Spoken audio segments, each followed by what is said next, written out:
ভাই, ও ভাই। হুম, কে? ভাই আমি হাবুল। ভাই কি ঘুমান নাকি? না, রাতে তো মানুষ ঘুমায় না, নাচে। ভাই বলছিলেন তো সি প্রোগ্রামিং এর ডেটা টাইপ ইনপুট আউটপুট শেখাবেন, তো নাচানাচি বন্ধ করে আসেন সি প্রোগ্রাম শুরু করি। বিরক্তিকর। হাই এভরিওয়ান, কি অবস্থা? আমি সাগর। আমি হাবুল। সি প্রোগ্রামে আজ আমরা অনেকগুলো নতুন নতুন শব্দের সাথে পরিচিত হব, যেমন variable, variable declaration, variable assign ইত্যাদি ইত্যাদি। ভাই নাম শুনেই তো ভয় লাগছে। ধুর, ভয়ের কিছু নেই, চুপচাপ দেখতে থাকো। কম্পিউটার মেমোরিতে কোনো কিছু রাখার জন্য আমরা ভেরিয়েবল ব্যবহার করি। ধরো, তোমার বাসায় আলমারি হচ্ছে একটি কম্পিউটার মেমোরি। তোমার কাছে একটি 5 টাকা আর একটি 10 টাকা আছে। এখন তুমি দুটো বক্স নিলে, বক্সগুলো হচ্ছে ভেরিয়েবল। এখন ভেরিয়েবলের একটি নাম দিতে হবে, তো নাম দিলে বুঝতে সুবিধা হবে কোন বক্সে কি আছে। ধরো, একটির নাম দিলে এ এবং অন্যটির নাম দিলে বি, ব্যাস আমাদের ভেরিয়েবল তৈরি হয়ে গেল। কিন্তু এটি কি ধরনের ভেরিয়েবল তা তো বলতে হবে। যেহেতু 5 এবং 10 হলো সংখ্যা, তাহলে আমরা বুঝতে পারি এটি ইন্টিজার নাম্বার।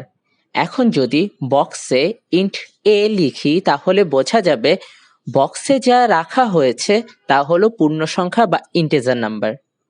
এই কাজটিকে বলা হয় ভেরিয়েবল ডিক্লারেশন। ভাই এ তো ভেরিয়েবলের নাম বুঝলাম, কিন্তু ইন্ট এটা কি? আচ্ছা, ইন্ট হচ্ছে ডেটা টাইপ, মানে বক্সে কি ধরনের ডেটা বা তথ্য রাখা হবে সেটা বোঝানো হয় ডেটা টাইপ দিয়ে। যেমন আমি যদি কোনো বর্ণ বা ক্যারেক্টার রাখতে চাই, তাহলে আমার ভেরিয়েবলের জন্য ডেটা টাইপ হবে 4।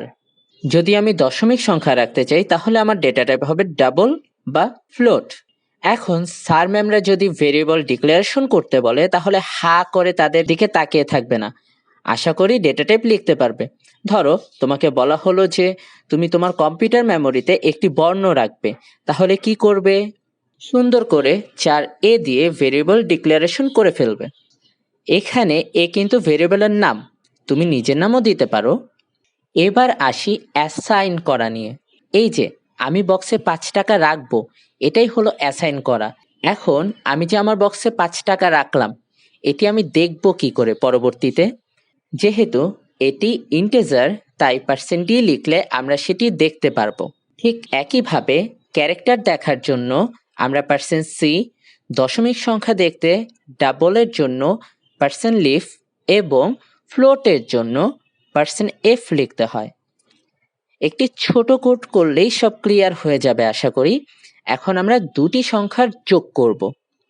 Hash include stdio.h int main first bracket এবং first bracket close, second bracket int a semicolon, int b semicolon, int sum semicolon.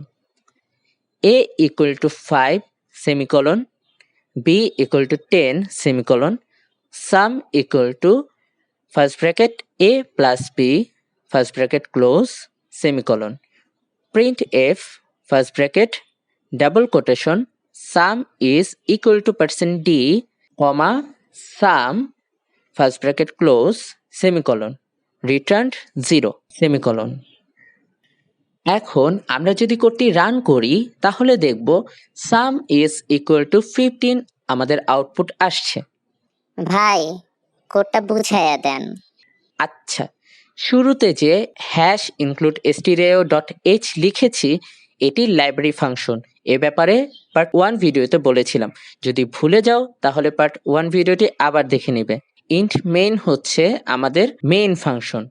এখন দুটি সংখ্যা যোগ করার জন্য আমার দুটি ভেরিয়েবল বা বক্স লাগবে। যোগফল রাখার জন্য আরও একটি বক্স লাগবে। যেহেতু ইন্টিজার নাম্বার, তাই আমরা ইন্ট দিয়ে ভেরিয়েবলের নাম দিয়ে দিলাম। আমরা চাইলে ইন্ট এ কমা বি কমা সাম সেমিকলন দিয়ে একসাথে লিখে ফেলতে পারতাম। এখন ভেরিয়েবল ডিক্লারেশন তো শেষ, অ্যাসাইন করতে হবে, মানে ভেরিয়েবলের মানগুলো আমাকে দিতে হবে। তাই a equal to 5 semicolon, b equal to 10 semicolon দিয়ে আমরা ভেরিয়েবল অ্যাসাইন করে দিলাম, যার মাধ্যমে বোঝা যাচ্ছে এর ভিতর 5 আছে এবং বির ভিতর 10 আছে। চাইলে int a equal to 5, b equal to 10, some semicolon লেখা যেতে পারতো। এখন আমরা তো বুঝলাম যে ভেরিয়েবল অ্যাসাইন করার মাধ্যমে আমরা বলে দিয়েছি যে আমাদের a বক্সের মধ্যে 5 আছে এবং b বক্সের মধ্যে 10 আছে। এখন এটার যোগফলের জন্য আমরা সাম বক্সটি ব্যবহার করব। সাম equal to bracket a plus b bracket close, মানে সামের মধ্যে আমরা a এবং b এর মান রেখে যোগ করব। প্রিন্টএফ ফাংশনের কাজটিও প্রথম ভিডিওতে বলেছিলাম। প্রিন্টএফ এর ভিতর যা থাকবে তাই প্রিন্ট করবে। এখন প্রিন্টএফে লিখলাম double quotation some is equal to %d, পাশে কমা দিয়ে বললাম সাম, মানে আমাদের %d যাবে মেমোরিতে, সেখানে দেখবে যে সাম নামের ভেরিয়েবলটি কোথায় আছে। আর সে অবশ্যই খেয়াল করবে এই সাম ভেরিয়েবলটি কি ইন্টেজার কিনা, কারণ সাম যদি ক্যারেক্টার হয় %d কখনোই ক্যারেক্টার বক্স থেকে মানটি নিয়ে আসতে পারবে না। তো যখন %d দেখলো যে আমাদের সাম বক্সটি ইন্টেজার, সে সুন্দর করে সাম বক্স থেকে আমাদের যোগফলের মানটি বের করে নিয়ে আসলো এবং প্রিন্টএফ ফাংশনে চলে আসলো। তারপর রিটার্ন 0, যখন আমরা ফাংশন পড়ব তখন হচ্ছে এই রিটার্ন ফাংশনটির ব্যাপারে আমরা খুব ভালো মতো বুঝতে পারবো। এতক্ষণ আমরা ইনপুটের কাজ করলাম, এখন রান করে আউটপুট দেখব। যখন বিল্ড এবং রান বাটনটি চাপ দেব তখন আমাদের আউটপুট শো করবে সাম ইজ ইকুয়াল টু 15। তো হাবুল, কেমন লাগলো তোমার কাছে আজকের লেকচার? অনেক মজা। কোনো সমস্যা নেই তো? না ভাই। তাহলে দুটি সংখ্যার বিয়োগ, গুণ, ভাগ, তিনটি সংখ্যার যোগ, এই ধরনের সমস্যাগুলো করে ফেলবে। আচ্ছা ভাই। আর আপনারা যারা কষ্ট করে দেখলেন, আপনাদের যদি প্রশ্ন থাকে প্রশ্নগুলো সুন্দর করে কমেন্ট বক্সে জানাবেন। আমি চেষ্টা করব আপনাদের প্রশ্নের উত্তর যত তাড়াতাড়ি সম্ভব দেওয়ার জন্য। তো আজ আমি চলে যাচ্ছি। ভিডিওটি ভালো লাগলে লাইক করবেন, শেয়ার করবেন, আর খারাপ লাগলে ডিসলাইক বাটন তো আছেই। আপনি যদি আমার চ্যানেলে নতুন হন তো সুন্দর করে সাবস্ক্রাইব বাটনটি চাপ দিয়ে দেবেন। পাশে যদি বেল বাটনটি থাকে সেটাও না হয় চাপ দিয়ে দিলেন। আজকের মতো এখানেই শেষ। আলবিদা।